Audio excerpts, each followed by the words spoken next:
Give it up for Khalil one more time. You guys switch seats. All right. I don't know if you didn't want to be talked to anymore or getting some distance. Was anybody else looking at Khalil and then looking at the Blues Brothers and looking back at Khalil? Is that just me? All right, guys. We got 2 comics left. Are you guys ready to keep this thing rolling? Make some noise for your next comic. Give it up for Gene.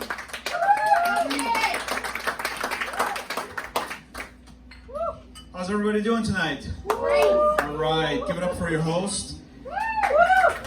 You guys look great. Maybe it's because it's dark in here. I actually performed in a place that had all the lights on, and it was the same weird and awkward feeling that you get when you have sex with all the lights on. There were just things that I didn't want to see. So I have my friends here tonight. Thanks for coming out. Thanks for supporting.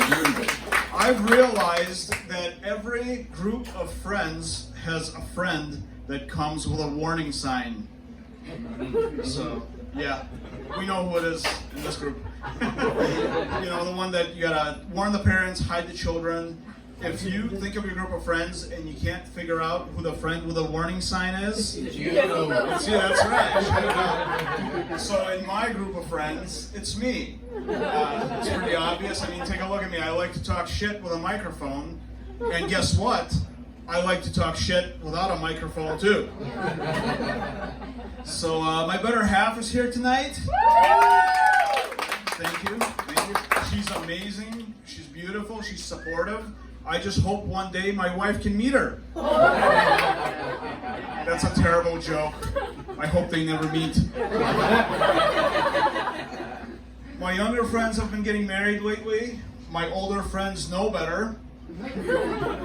I went to a wedding a while back, and the maid of honor, you know, it's a very emotional time, and the maid of honor gets up and she gave the worst maid of honor speech that I've ever heard in my life. She gets up, she turns to the bride, and she says, "I've known you for a really long time, too long, and you always copy me." Yeah, that's right. That was real. I didn't make that up. So the bride had tears in her eyes, and they weren't tears because she was emotionally moved. Those were tears because that friendship was over. The best man, on the other hand, the best man cannot give an emotional speech. The best man is not allowed to cry at the wedding. If the best man cries at the wedding, he's going to lose his best man card. Yeah.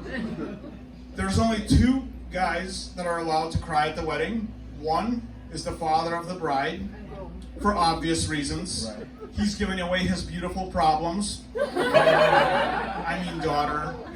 And 2 is the groom. And the groom doesn't cry for the reason that everybody thinks he cries. People think the groom cries because he sees this beautiful angel walking down the aisle. No, the groom cries because he just bet half of his stuff on this relationship working out.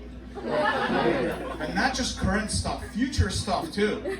So honestly, I think he'd have better luck putting his life savings on red in Vegas. Might be a bit more fun and cheaper too.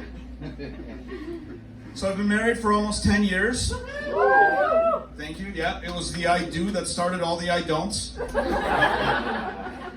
The best advice that I've ever gotten was from a guy that was married and divorced twice. So he should have taken his own advice. But he said to me, he said, "You can be right or you can be happy. You can't have both." So I take that to heart, and there's just certain things that I no longer argue with my wife about. So for example, her wallet costs more money than she has in it. Her purse has the same name as an Italian gangster, Louis. Louis shook us down. We got nothing left. 10 years later, and I've realized I still don't know anything about women. We went out with my wife and her friend the other night, and her friend pointed out a guy that she thought was attractive. And I was like, "Where is this dude?" I couldn't see him. Literally couldn't see him because he was just a small little white guy. And I don't know what was so attractive about him. I thought he was pretty vanilla. But he had some tattoos, so vanilla with sprinkles. And I asked her, you know, what is it about him that makes him attractive? And she says, "Well, he's mysterious." mysterious. I had the same reaction, by the way. The only mystery is what he does all day. I mean, for a job. See, I thought women only had one type. It's a 1980s Sylvester Stallone. I did pick up a few tricks while being married. I learned how to check out other women and get away with it. Yep. And tonight I'm going to teach that to you. So what you do is when you see a good-looking girl, you go ahead and stare at her. Stare confidently. Yeah, it's I can get away with it because it's a set, right? I won't get in trouble for it later.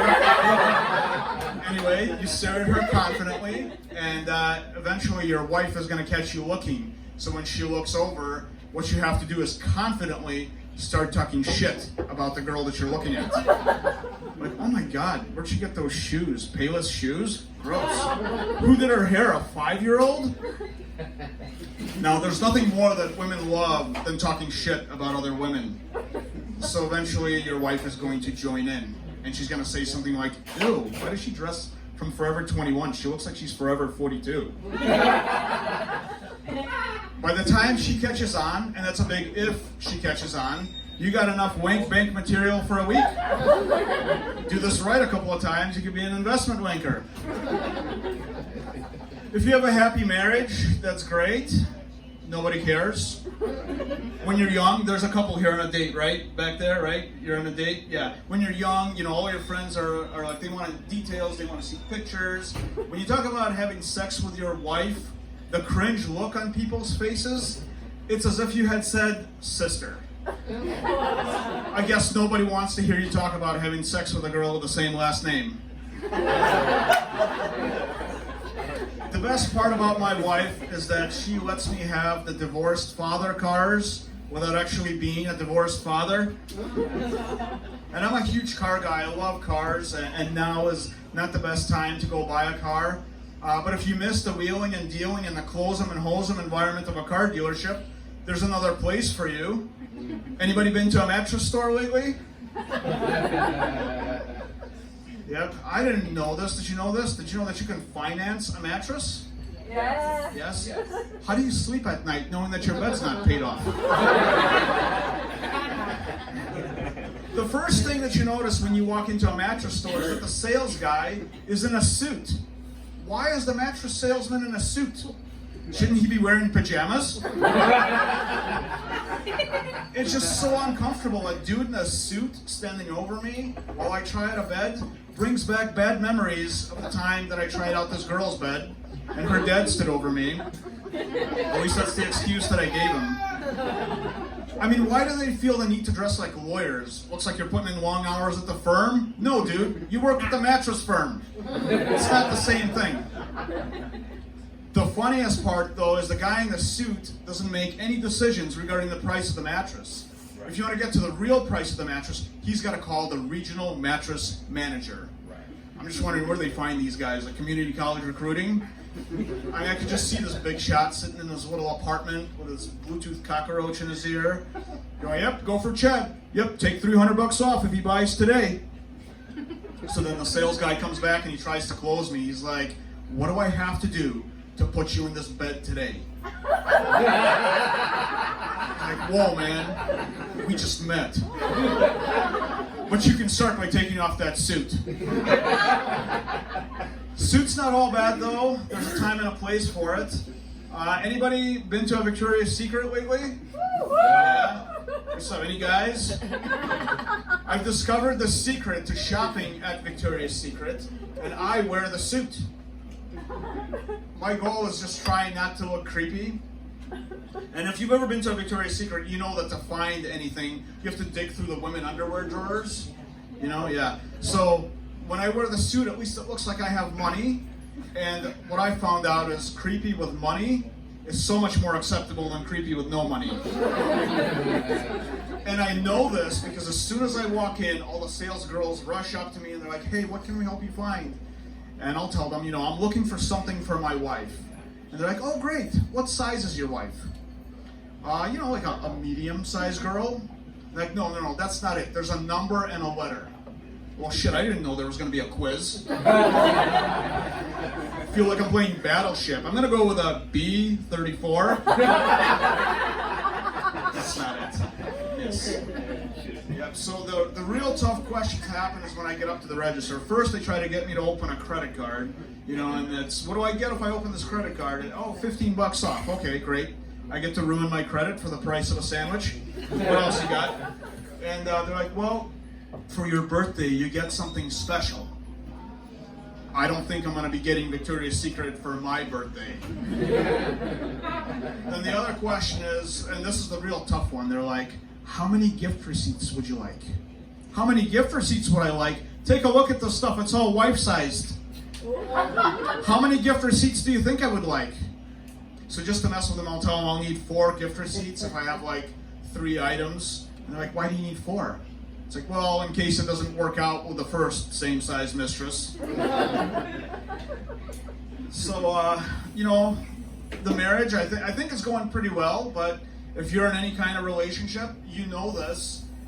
Even if things are going well, women like to pressure test the relationship. They like to roll out the spike strips just to see if you're paying attention. The other day, my wife asked me this, no joke. And out of the blue, she caught me off guard. We're just driving in the car, and out of nowhere, she says, "Who would you be with if we weren't together?" Ladies, you're welcome. You can try that later tonight. For the guys, if you didn't understand what just happened here, or you have a room temperature IQ, let me explain it to you. This is a trick question. You cannot answer this question, because whatever name you blurt out in the moment of passion can and will be used against you for the rest of your life. If you say something stupid like, "I've always thought Sarah's been kind of cute," every argument that you will ever have will end with, "Why don't you go be with Sarah? You should have married Sarah then." You could be 89 years old. "Have you seen my pills?" "Maybe Sarah has your pills." I told this joke to my wife earlier, and she says to me, "Who the fuck is Sarah?" Thanks, guys. You've been great.